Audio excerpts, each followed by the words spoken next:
राधे राधे मेरे प्यारे भाइयों बहनों माताओं व बंधुओं, चैनल में आपका स्वागत है। बंधुओं, आज शुक्रवार के दिन मैं आपके लिए लाई हूँ माँ लक्ष्मी की कथा।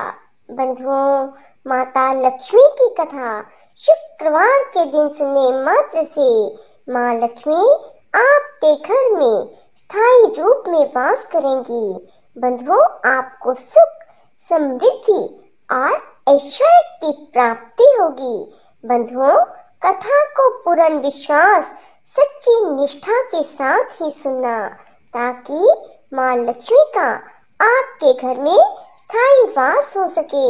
बंधुओं, यदि आपने हमारे चैनल को अब तक सब्सक्राइब नहीं किया तो जरूर करें और बेल आइकन दबाना ना भूलें, ताकि आपको हमारी आने वाली सभी वीडियोस की जानकारी सबसे पहले हो सके।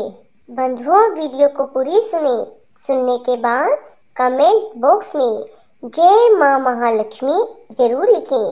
बोलो माँ महालक्ष्मी की जय हो। देवताओं का कार्य सिद्ध करने के लिए गरुड़ की पीठ पर बैठे हुए भगवान विष्णु सहसा वहां प्रकट हो गए। वे सबको अभय देने वाले हैं।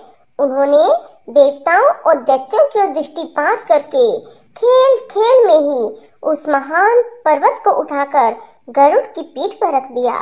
फिर वे देवताओं और दैत्यों को शीर समुद्र के उत्तर तट पर ले गए और पर्वत श्रेष्ठ मंदराचल को समुद्र में डालकर तुरंत वहां से चल दिए। तदंतर सब देवता दैत्यों को साथ लेकर वासुकी नाग के समीप गए और उनसे भी अपनी प्रार्थना स्वीकार कराई।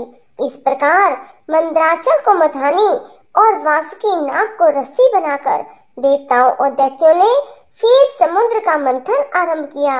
इतने में ही वह पर्वत समुद्र में डूबकर रसातल को जा पहुंचा।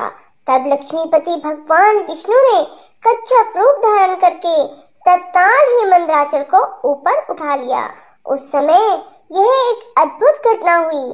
जब देवता और दैत्यों ने मथानी को घुमाना आरंभ किया, तब वह पर्वत बिना गुरु के ज्ञान की भांति कोई सुदृढ़ आधार न होने के कारण इधर उधर डोलने लगा। यह देख परमात्मा भगवान विष्णु स्वयं ही मंदराचल के आधार बन गए और उन्होंने अपनी चारों भुजाओं से मथानी बने हुए उस पर्वत को भली भांति पकड़कर उसे सुखपूर्वक घुमाने योग्य बना दिया। तब अत्यंत बलवान दैत्य और देवता एकीभूत हो अधिक जोर लगाकर क्षीर समुद्र का मंथन करने लगे। कच्छप रूपधारी भगवान की पीठ जन्म से ही कठोर थी और उस पर घूमने वाला पर्वत श्रेष्ठ मंदराचल भी वज्रसार की भांति दृढ़ था। उन दोनों की रगड़ से समुद्र में बड़वानल प्रकट हो गया। साथ ही हलाहल विष उत्पन्न हुआ। उस विष को सबसे पहले नारद जी ने देखा। तब अमित तेजस्वी देव ऋषि ने देवताओं को पुकार कर कहा, अदिति कुमारों, अब तुम समुद्र का मंथन ना करो। इस समय समुद्र उपद्रवों का नाश करने वाले भगवान शिव की प्रार्थना करो। वे प्रातपर हैं, परमानंद स्वरूप हैं। योगी पुरुष भी उन्हीं का ध्यान करते हैं। देवता अपने स्वार्थ साधन में संलग्न हो समुद्र मथ रहे थे। वे अपनी ही अभिलाषा में तन्मय होने के कारण नारद जी की बात नहीं सुन सके। केवल उद्यम का भरोसा करके वे क्षीर सागर के मंथन में संलग्न थे। अधिक मंथन से जो हलाहल विष प्रकट हुआ, वह तीनों लोगों को भस्म कर देने वाला था। वह प्रौढ़ विष देवताओं का प्राण लेने के लिए उनके समीप आ पहुंचा और ऊपर नीचे संपूर्ण दिशाओं में फैल गया। समस्त प्राणियों को अपना ग्रास बनाने के लिए प्रकट हुए उस कालकूट विष को देखकर वे सब देवता और दैत्य हाथ में पकड़े हुए नागराज वासुकी को मंदराचल पर्वत सहित वहीं छोड़ भाग खड़े हुए।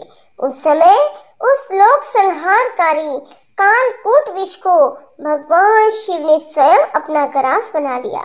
उन्होंने उस विष को निर्दोष कर दिया। इस प्रकार भगवान शंकर की बड़ी भारी कृपा होने से देवता, असुर, मनुष्य संपूर्ण त्रिलोकी की उस समय कालकूट विष से रक्षा हुई। इसके बाद भगवान विष्णु के समीप मंदराचल की मधानी और वासुकी नाग को रस्सी बनाकर देवताओं ने पुनः समुद्र मंथन आरंभ किया। तब समुद्र से देव कार्य की सिद्धि के लिए अमृतमयी कलाओं से परिपूर्ण चंद्रदेव प्रकट हुए।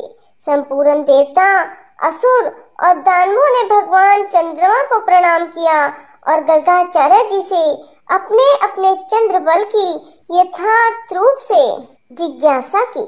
उस समय गर्गाचार्य जी ने देवताओं से कहा, इस समय तुम सब लोगों का बल ठीक है। तुम्हारे सभी उत्तम ग्रह केंद्र स्थान में, चतुर्थ स्थान में, सप्तम स्थान में और दशम स्थान में है। चंद्रमा से गुरु का योग हुआ है। बुध, सूर्य, शुक्र, शनि और मंगल भी चंद्रमा से संयुक्त हुए हैं। इसलिए तुम्हारे कार्य की निमित्त इस समय चंद्र बल बहुत उत्तम है। यह गोमंत नामक मुहूर्त है जो विजय प्रदान करने वाला है। महात्मा गर्ग जी के इस प्रकार आश्वासन देने पर महाबली देवता गर्जना करते हुए बड़े वेग से समुद्र मंथन करने लगे। मथे जाते हुए समुद्र के चारों ओर बड़े जोर से आवाज उठी थी। इस बार के मंथन से देव कार्यों की सिद्धि के लिए साक्षात कामधेनु प्रकट हुई। उन्हें काले, श्वेत, पीले, हरे, लाल रंग की सैकड़ों गौएं घेरे थी। उस समय ऋषियों ने बड़े हर्ष में भरकर देवताओं और दैत्यों से कामधेनु के लिए याचना की और कहा, आप सब लोग मिलकर भिन्न भिन्न गोत्र वाले ब्राह्मणों को कामधेनु सहित इन संपूर्ण गौओं का दान अवश्य करें। ऋषियों की याचना करने पर देवताओं और दैत्यों ने भगवान शंकर की प्रसन्नता के लिए वे सब गौएं दान कर दी तथा यज्ञ कर्मों में भली भांति मन को लगाने वाले उन परम मंगल में महात्मा ऋषियों ने उन गौओं का दान स्वीकार किया। तत्पश्चात सब लोग बड़े जोश में आकर क्षीर सागर को मतने लगे। तब समुद्र से कलप वृक्ष, पारिजात, चूत और संतान, ये 4 दिव्य वृक्ष प्रकट हुए। उन सब को एकत्र रखकर देवताओं ने पुनः बड़े वेग से समुद्र मंथन आरंभ किया।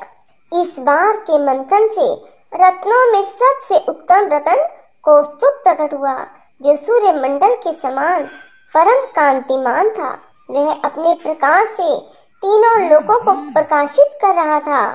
देवताओं ने चिंतामणि को आगे रखकर कौस्तुभ का दर्शन किया और उसे भगवान विष्णु की सेवा में भेंट कर दिया। इसके बाद चिंतामणि को मध्य में रखकर देवताओं और दैत्यों ने पुनः समुद्र को मथना आरंभ किया। वे सभी बल में बड़े चढ़े थे और बार बार गर्जना कर रहे थे। अब की बार उस मथे जाते हुए समुद्र से उच्चैश्रवा नामक अश्व प्रकट हुआ। वह समस्त अश्व जाति में एक अद्भुत रतन था। उसके बाद गज जाति में रतनभूत ऐरावत प्रकट हुआ।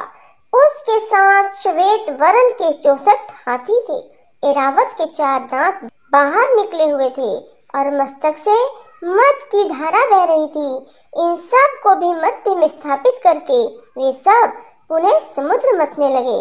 उस समय उस समुद्र से मदिरा, भांग, काकड़ा सिंगी, लहसुन, गाजर, अत्यधिक उन्माद कारक धतूर और पुष्कर आदि बहुत सी वस्तुएं प्रकट हुई। इन सब को भी समुद्र के किनारे एक स्थान पर रख दिया गया। इसके बाद वे श्रेष्ठ दानव पुनः पहले की ही भांति समुद्र मंथन करने लगे। अब की बार समुद्र से संपूर्ण भुवनों की एकमात्र अधीश्वरी दिव्य रूपा देवी महालक्ष्मी प्रकट हुई, जिन्हें ब्रह्मवेता पुरुष वेदांत विद्या कहते हैं। इन्हीं के दूसरे लोग मूल विद्या कहकर पुकारते हैं। कुछ सामर्थ्यशाली महात्मा इन्हीं को वाणी और ब्रह्म विद्या भी कहते हैं। कोई कोई इन्हीं को रिद्धि सिद्धि, आज्ञा और आशा नाम देते हैं। कोई योगी पुरुष इन्हीं को वैष्णवी कहते हैं। सदा उद्यम में लगे रहने वाले माया के अनुयायी इन्हीं को माया के रूप में जानते हैं। जो अनेक प्रकार के सिद्धांतों को जानने वाले ज्ञान शक्ति से संपन्न है, वे इन्हीं को भगवान की योग माया कहते हैं। देवताओं ने देखा देवी महालक्ष्मी का रूप परम सुंदर है। उनके मनोहर मुख पर स्वाभाविक प्रसन्नता विराजमान है। हार और नुपुरों से उनके श्री अंगों की बड़ी शोभा हो रही है। मस्तक पर छत्र तना हुआ है। चारों ओर से चवर डुल रहे हैं। जैसे माता अपने पुत्रों की स्नेह और दुलार भरी दृष्टि से देखती है, उसी प्रकार सती महालक्ष्मी ने देवता, दानव, सिद्ध, चारण और नाग आदि संपूर्ण प्राणियों की ओर दृष्टि पास किया। माता महालक्ष्मी की कृपा दृष्टि पाकर संपूर्ण देवता उसी समय श्री संपन्न हो गए। वे तत्काल राज्य अधिकारी के शुभ लक्षणों से संपन्न दिखाई देने लगे। बोलो महालक्ष्मी माता की जय हो। राधे राधे, जय श्री कृष्णा। बंधुओं, यदि आपको हमारी वीडियो पसंद आए तो इसे लाइक करें और शेयर भी जरूर करें। धन्यवाद।